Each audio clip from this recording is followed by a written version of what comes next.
CPIM ಪಕ್ಷದ 24ನೇ ದಕ್ಷಿಣ ಕನ್ನಡ ಜಿಲ್ಲಾ ಸಮ್ಮೇಳನದ ಸಮಾರೋಪದ ಭಾಗವಾಗಿ ನಡೆದಿರುವಂತಹ ಈ ಒಂದು ಬಹಿರಂಗ ಸಭೆಯ ಅಧ್ಯಕ್ಷತೆಯನ್ನು ವಹಿಸಿಕೊಂಡಿರುವಂತಹ ಸಂಗಾತಿ ಯಾದವ್ ಶೆಟ್ರೆ,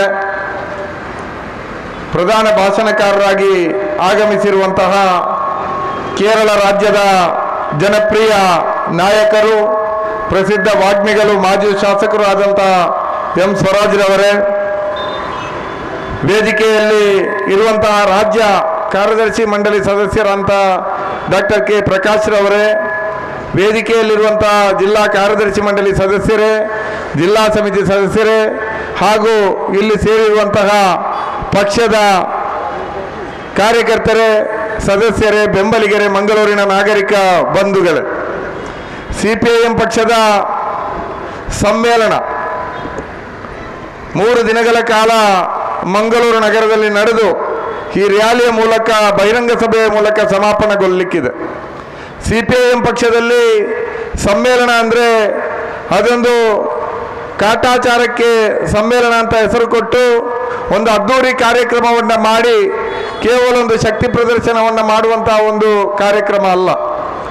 ಪಕ್ಷ ಕಳೆದ 3 ವರ್ಷಗಳ ಹಿಂದೆ ತೆಗೆದುಕೊಂಡಂತಹ ನಿರ್ಣಯಗಳು, ತೀರ್ಮಾನಗಳು, ರಾಜಕೀಯ ಒಟ್ಟು ಪರಿಸ್ಥಿತಿಯ ಮೇಲೆ ತೆಗೆದುಕೊಂಡಂತಹ ನಿರ್ಣಯಗಳನ್ನು ಎಷ್ಟು ನಾವು ಅಂಗೀಕರಿಸಿದ್ದೀವಿ, ಎಷ್ಟು ಕೆಲಸ ಮಾಡಿದ್ದೀವಿ, ಇವತ್ತು ಈ ಸಂದರ್ಭದಲ್ಲಿ ಇನ್ನು ನಾವು ಮುಂದಿನ 3 ವರ್ಷಕ್ಕೆ ಯಾವ ರೀತಿಯಲ್ಲಿ ಕೆಲಸವನ್ನು ಮಾಡಬೇಕು ಅನ್ನುವಂಥ ಒಂದು ಸ್ಪಷ್ಟವಾದ ಕಣ್ಣೋಟ ನಮಗೆ ಸಮ್ಮೇಳನದ ಮೂಲಕ ಸಿಗ್ತದೆ. ಪಕ್ಷದ ಶಾಖಾ ಮಟ್ಟದಿಂದ ಹಿಡಿದು ಈಗ ಜಿಲ್ಲಾ ಮಟ್ಟದವರೆಗೆ ಸಮ್ಮೇಳನಗಳು ನಡೆದಿದೆ.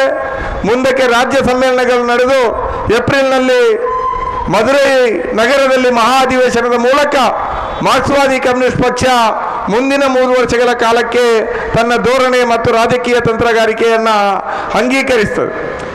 ದಕ್ಷಿಣ ಕನ್ನಡ ಜಿಲ್ಲೆಯಲ್ಲಿ ಇವತ್ತು ಇಲ್ಲಿಯ ಜನಸಮುದಾಯ ಎದುರಿಸ್ತಾ ಇರುವಂತಹ ಸಮಸ್ಯೆಗಳ ಮೇಲೆ ನಾವು ಬಹಳಷ್ಟು ಚರ್ಚೆಗಳನ್ನು, ವರದಿಯನ್ನು ಇಟ್ಕೊಂಡು ಚರ್ಚೆಗಳನ್ನು ಮಾಡಿದ್ದೀವಿ. 19 ನಿರ್ಣಯಗಳನ್ನು ಅಂಗೀಕರಿಸಿದ್ದೀವಿ. ರಾಜಕೀಯವಾದಂಥ ನಮ್ಮ ಧೋರಣೆಗಳು ಏನೇನು ಇರಬೇಕು ಅನ್ನುವಂತಹ ಒಂದು ಕಣ್ಣೋಟವನ್ನು ಹೊಂದಿದ್ದೇವೆ. ಮಾರ್ಕ್ಸ್ವಾದಿ ಕಮ್ಯುನಿಸ್ಟ್ ಪಕ್ಷ ದಕ್ಷಿಣ ಕನ್ನಡ ಜಿಲ್ಲೆಗೆ ಇಂದು ನಿನ್ನೆಯಿಂದ ಚಟುವಟಿಕೆಯನ್ನು ಆರಂಭ ಮಾಡಿದಂಥ ಪಕ್ಷ ಅಲ್ಲ.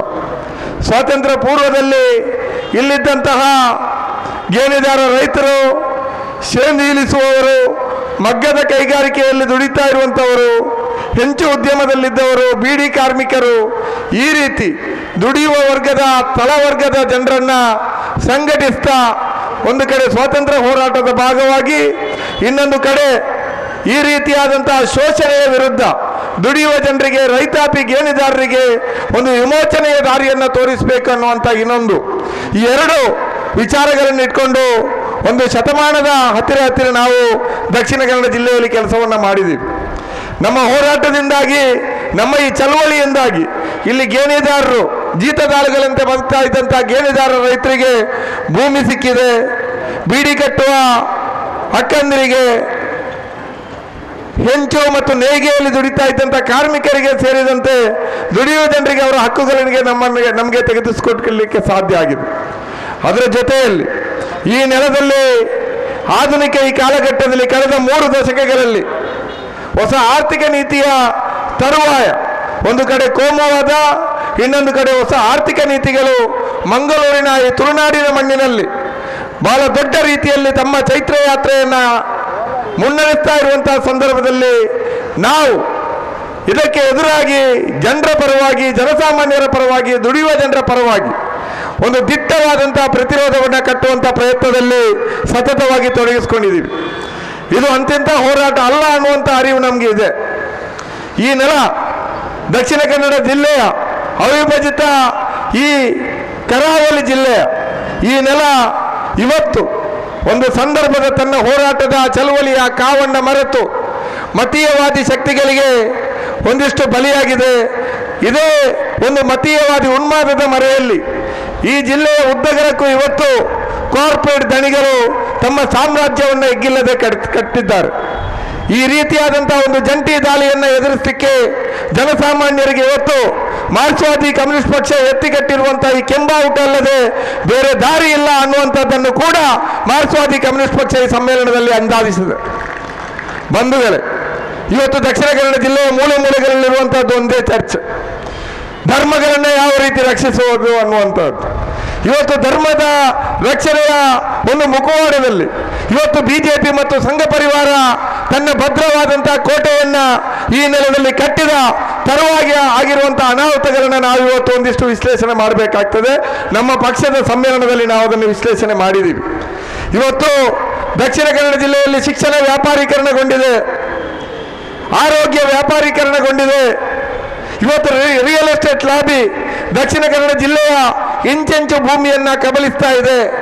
ಒಂದು ಕಾಲಕ್ಕೆ ವಂಶ ಪಾರಂಪರ್ಯವಾಗಿ ಭೂಮಿಯ ಒಡೆತನವನ್ನು ಹೊಂದಿದಂತಹ ಊಳಿಗಮಾನ್ಯ ಧನಿಗಳು, ಜಮೀನ್ದಾರ ಧನಿಗಳು ಈ ಒಂದು ತುಳುನಾಡನ್ನ ಆಳುತ್ತಾ ಇದ್ರೆ, ಆಧುನಿಕ ಕಾಲಘಟ್ಟದಲ್ಲಿ ಶಿಕ್ಷಣ ಮತ್ತು ಆರೋಗ್ಯವನ್ನ ವ್ಯಾಪಾರ ಮಾಡಿದಂತ ಆಧುನಿಕ ಧನಿಗಳು ಇವತ್ತು 100 ಎಕರೆ ಜಮೀನನ್ನ ತಮ್ಮ ಹಣಬಲ ಮತ್ತು ತಮಗಿರುವಂತಹ ಒಂದು ವರ್ಗ ಬಲದಿಂದ ಇವತ್ತು ಖರೀದಿಸಿ 100 ಎಕರೆ ಇವತ್ತು ಜಮೀನಿನ ಸಾಮ್ರಾಜ್ಯವನ್ನ ಹೊಸ ಭೂಮಾಲಕ ವರ್ಗವಾಗಿ ಉದಯವಾಗುವ ಮೂಲಕ ಕಟ್ಟಿದ್ದಾರೆ ಅನ್ನುವಂಥದ್ದನ್ನು ಕೂಡ ನಾವು ನಮ್ಮ ಪಕ್ಷ ಗಮನಿಸಿದೆ. ಇದರಿಂದಾಗಿ ಇಲ್ಲಿಯ ಜನ ಅನುಭವಿಸ್ತಾ ಇರುವಂತಹ ಸಂಕಟಗಳು, ನಮ್ಮ ದಕ್ಷಿಣ ಕನ್ನಡ ಜಿಲ್ಲೆಯಲ್ಲಿ 8-9 ಪ್ರೈವೇಟ್ ಮೆಡಿಕಲ್ ಕಾಲೇಜುಗಳಿದೆ, ಹೆಜ್ಜೆಗೊಂದು ಖಾಸಗಿ ಶಿಕ್ಷಣ ಸಂಸ್ಥೆಗಳಿದೆ, ಹೆಜ್ಜೆಗೊಂದು ಸರ್ಕಾರಿ ಆಸ್ಪತ್ರೆಗಳ ಬದಲಾಗಿ ಖಾಸಗಿ ಆಸ್ಪತ್ರೆಗಳು ಇವತ್ತು ಹೆಜ್ಜೆಗೊಂದು ತೆರೆದಿದೆ. ಮತ್ತೊಂದು ಕಡೆ ಆಕಾಶವನ್ನೇ ಮುಟ್ಟುವಷ್ಟು ಪೈಪೋಟಿಯನ್ನು ಕೊಡುವಂತಹ ದೊಡ್ಡ ದೊಡ್ಡ ಬಿಲ್ಡರ್ಗಳ ವಸತಿ ಸಂಕೀರ್ಣಗಳು ಇವತ್ತು ನಮ್ಮ ಮಂಗಳೂರಿನ ಸುತ್ತಮುತ್ತ ಇವತ್ತು ತಲೆ ಎತ್ತಾ ಇದೆ. ಇದರ ಅಡಿಯಲ್ಲಿ ನಲುಗು ಹೋಗಿರುವಂತಹ ಜನರ ಪರವಾಗಿ ಧರ್ಮ ರಕ್ಷಣೆಯ ಮುಖವಾಡವನ್ನು ಹೊತ್ತಿರುವಂತಹ ಬಿಜೆಪಿ ಆಗಲಿ, ಬಿಜೆಪಿಯನ್ನು ನಾವು ಎದುರಿಸ್ತೀವಿ ಅಂತ ಹೊರಟಿರುವಂತಹ ಕಾಂಗ್ರೆಸ್ ಆಗಲಿ ನಿಲ್ತಾ ಇಲ್ಲ ಅನ್ನುವಂಥದ್ದನ್ನು ಕೂಡ ಪಕ್ಷ ಈ ಸಮ್ಮೇಳನದಲ್ಲಿ ಗಮನಿಸಿದೆ ಮತ್ತು ಆ ನಿಟ್ಟಿನಲ್ಲಿ ನಿರ್ಣಯವನ್ನು ಅಂಗೀಕರಿಸಿದೆ. ವಸತಿಯ ಪ್ರಶ್ನೆಗಳಿರ್ಬೋದು, ಶಿಕ್ಷಣದ ಆರೋಗ್ಯದ ವ್ಯಾಪಾರೀಕರಣದ ಪ್ರಶ್ನೆಗಳಿರ್ಬೋದು, ಇವತ್ತು ಜಾಗತಿಕ ಬಂಡವಾಳದಾರರು, ಭಾರತ ದೇಶದ ಬಂಡವಾಳದಾರರು ಇವತ್ತು ಚಿಲ್ಲರೆ ಮಾರುಕಟ್ಟೆ ವ್ಯಾಪ್ತಿಯಲ್ಲಿ ತೆರೀತಾ ಇರುವಂತಹ ತಮ್ಮ ಸಾಮ್ರಾಜ್ಯದ ಪ್ರಶ್ನೆಗಳಿರ್ಬೋದು, ಕೈಗಾರಿಕಾ ರಂಗದಲ್ಲಿ ಸ್ಥಳೀಯರನ್ನು ಹೊರಗಿಟ್ಟು ದೂರದ ಉತ್ತರ ಭಾರತದಿಂದ ವಲಸೆ ಕಾರ್ಮಿಕರನ್ನ ಕರೆತಂದು ಅವರನ್ನು ಜೀತದಾಳುಗಳಿಂದ ದುಡಿಸ್ತಾ ಇರುವಂತಹ ಪ್ರಶ್ನೆಗಳಿರ್ಬೋದು, ಇವುಗಳೆಲ್ಲವನ್ನು ಕೂಡ ನಾವು ಗಮನಿಸಿದ್ದೇವೆ ಮತ್ತು ಈ ಕುರಿತು ಚರ್ಚೆಯನ್ನ ಮಾಡಿ ಹೋರಾಟಗಳನ್ನು ಸಂಘಟಿಸುವ, ಇವುಗಳಿಂದ ವಿಮೋಚನೆಯ ದಾರಿಯನ್ನು ಹುಡುಕುವಂತಹ ಒಂದು ರೀತಿಯ ನಿರ್ಣಯಗಳನ್ನು ನಾವು ಈ ಸಮ್ಮೇಳನದಲ್ಲಿ ಅಂಗೀಕಾರ ಮಾಡಿದೆವು. ಬಂಧುಗಳೇ, ಸಂಗಾತಿಗಳೇ, ಈ ನೆಲ ಕೇವಲ ವರ್ಗದ ಪ್ರಶ್ನೆಯಲ್ಲಿ ಮಾತ್ರ ನಿಂತಿಲ್ಲ ಅನ್ನುವಂಥದ್ದು ಕೂಡ ನಮ್ಮ ಗಮನದಲ್ಲಿದೆ. ತುಳುನಾಡಿನ ಮೂಲ ನಿವಾಸಿಗಳಾದಂತಹ ಕೊರಗ ಸಮುದಾಯ ಇವತ್ತು ವರ್ಷದಿಂದ ವರ್ಷಕ್ಕೆ ಅವರ ಜನಸಂಖ್ಯೆ ಇಳಿಮುಖ ಆಗ್ತಾ ಇದೆ. ಇವತ್ತಿಗೂ ಕೂಡ ಈ ಆಧುನಿಕ ಕಾಲಘಟ್ಟದಲ್ಲಿಯೂ ಕೂಡ ಅವರ ಪರವಾದ ಕಾನೂನುಗಳು ಬಂದಿದೆ ಅಂತ ಸರ್ಕಾರಗಳು ಘಂಟಾಘೋಷವಾಗಿ ಡಂಗೂರ ಸಾರುವಂತಹ ಈ ಕಾಲದಲ್ಲಿಯೂ ಕೂಡ ಅವರ ಜನಸಂಖ್ಯೆ ವರ್ಷಕ್ಕಿಂತ ವರ್ಷಕ್ಕೆ ಇಳಿತಾ ಇದೆ.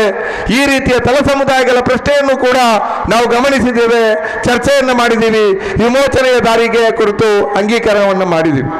ಧರ್ಮಾಧಾರಿತ ರಾಜಕಾರಣದ ಈ ಸಂದರ್ಭದಲ್ಲಿ, ಕಾರ್ಪೊರೇಟ್ ಬಂಡವಾಳ ಅವುಗಳ ಜೊತೆ ಕೈ ಜೋಡಿಸಿರುವಂತಹ ಈ ಸಂದರ್ಭದಲ್ಲಿ ಬಿಜೆಪಿಯ ಕೋಮುವಾದದ ಎದುರಾಗಿ ಇಲ್ಲಿ ವಿರೋಧ ಪಕ್ಷದ ನೆಲೆಯಲ್ಲಿ ನಿಲ್ಲಬೇಕಾದಂತಹ ಕಾಂಗ್ರೆಸ್ ಪಕ್ಷದ ಒಂದು ನಿರಾಶಾದಾಯಕವಾದಂತಹ ಸ್ಥಿತಿಯಲ್ಲಿ ಇಲ್ಲಿರುವಂತಹ ದಲಿತ ಸಮುದಾಯದ ವಿವಿಧ ಪಂಗಡಗಳಿರ್ಬೋದು, ಸಣ್ಣ ಪುಟ್ಟ ಜಾತಿಗಳಿರ್ಬೋದು, ಈ ವಿಭಾಗಗಳ ಪ್ರಶ್ನೆಗಳು ಎಷ್ಟು ಗಂಭೀರವಾಗಿದೆ ಅನ್ನುವಂಥದ್ದು ಕೂಡ ನಮ್ಮೆಲ್ಲರ ಗಮನದಲ್ಲಿದೆ. ಇತ್ತೀಚೆಗೆ 2 ಪುಟ್ಟ ಜಾತಿಗಳು ಆದಿವಾಸಿ ವಿಭಾಗಗಳಿಗೂ ಅಥವಾ ದಲಿತ ವಿಭಾಗಗಳಿಗೂ ಸೇರಬೇಕಾಗಿರುವಂಥ 2 ಸಮುದಾಯಗಳು ನಮ್ಮ ಜಿಲ್ಲೆಯಲ್ಲಿ ಸಮಾವೇಶವನ್ನು ಮಾಡಿದರು. ಒಂದು ಕುಡುಮಿ ಸಮುದಾಯ, ಇನ್ನೊಂದು ಮರಾಠಿ ನಾಯಕ ಸಮುದಾಯ. ಈ 1 ತಿಂಗಳ ಅವಧಿಯಲ್ಲಿ ಆ 2 ಸಮುದಾಯಗಳು ಕೂಡ ಮಂಗಳೂರಿನಲ್ಲಿ ಅಥವಾ ನಮ್ಮ ಜಿಲ್ಲೆಯಲ್ಲಿ ಮೆರವಣಿಗೆಯನ್ನು ಮಾಡಿ ತಮ್ಮ ಸಮಸ್ಯೆಗಳನ್ನು ಜನಸಮುದಾಯದ ಸರ್ಕಾರದ ಗಮನಕ್ಕೆ ತರುವಂಥ ಪ್ರಯತ್ನವನ್ನು ಮಾಡಿದರು. ಈ ರೀತಿಯ ಪ್ರಶ್ನೆಗಳು ಬಹಳಷ್ಟಿದೆ.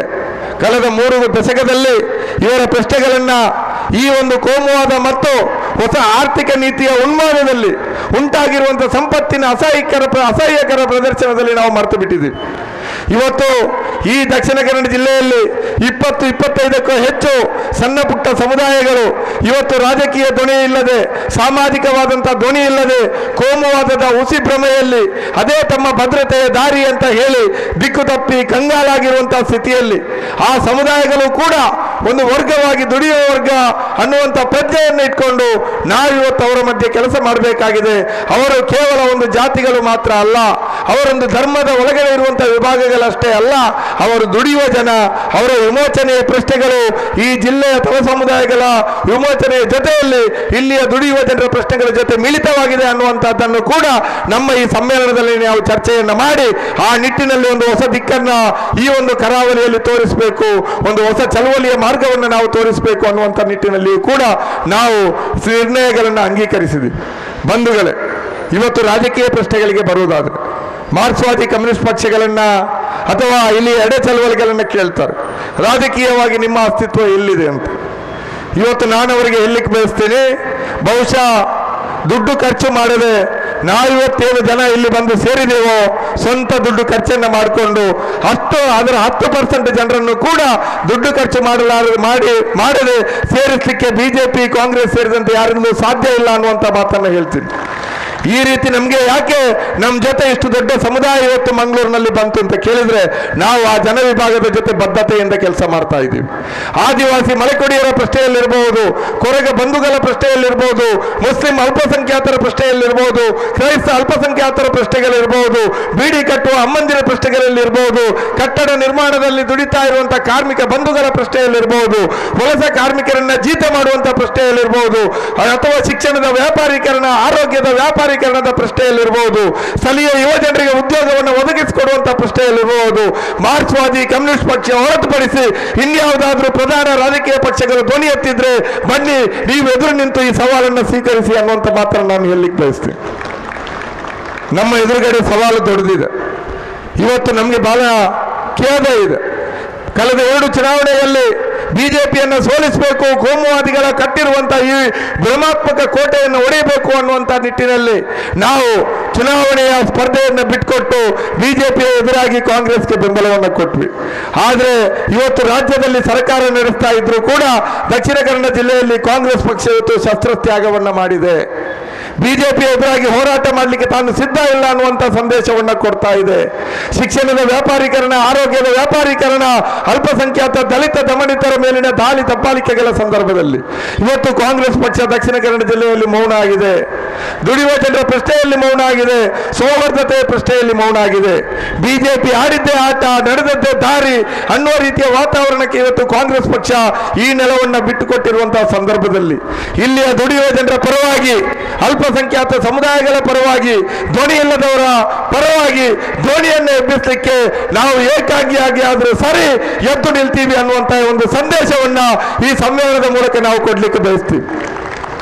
ವಿಠಲ ಮಲೆಕೊಡಿಯ ಜೈಲಿಗೆ ಹೋದಾಗ ಆಗಿರ್ಬೋದು, ಇನ್ನೆಲ್ಲೋ ಆಸ್ಪತ್ರೆಯಲ್ಲಿ ಬಡಪಾಯಿ ರೋಗಿಗಳಿಗೆ ಸುಲಿಗೆ ಆದ ಸಂದರ್ಭದಲ್ಲಿರ್ಬೋದು, ಕೊರೋನಾದವರು ಇರ್ಬೋದು, ಕಾಮ್ರೇಡ್ ಕೃಷ್ಣ ಶೆಟ್ಟಿ ಇರ್ಬೋದು, ರಾಮಚಂದ್ರ ರಾವ್ ಇರ್ಬೋದು, BV ಕಕ್ಕಿಲ್ಲಾಯರ್ ಅಂತವ್ರು ಇರ್ಬೋದು, ಈ ನೆಲದಲ್ಲಿ ಹೋರಾಟವನ್ನ ಶೋಷಿತರ ಪರವಾಗಿ ನಿಂತು ಯಾವ ರೀತಿ ಕಟ್ಕೊಡ್ಬೇಕು ಅನ್ನುವಂತ ಒಂದು ಪಾಠವನ್ನ ಇವತ್ತು ನಮಗೆ ಬಿಟ್ಟು ಹೋಗಿದ್ದಾರೆ. ಅದೇ ದಾರಿಯಲ್ಲಿ ನಾವು ಮುನ್ನಡೀತಾ ಇದ್ದೀವಿ. ನಾವು ನಿರಾಶರಾಗುವಂತ ಪ್ರಶ್ನೆ ಇಲ್ಲ.